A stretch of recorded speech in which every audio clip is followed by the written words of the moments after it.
A covenant is always a life of taking a stance. If you are with God, you must stay with God. So, what are we doing? We must always be vigilant. The prayer the Lord taught us, "Lead us not into temptation," essentially means asking Him not to let us fall into trouble. It is a prayer to stay on God's side. Peter had the opportunity to take up the sword, and he did so. He took the sword to save the Lord himself.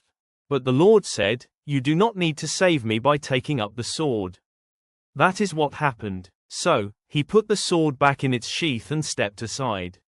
Jesus said, "Now is the Father's time."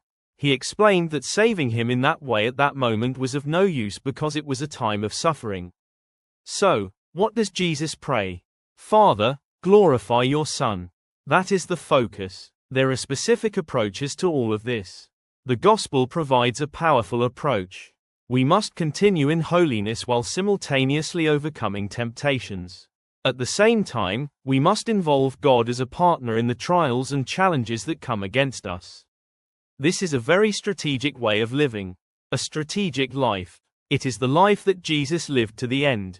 If you ask whether we can imitate this perfectly, we must acknowledge that every human being has their own limitations. However, from our side, there must be a conscious awareness to live a life that is faithful to the gospel.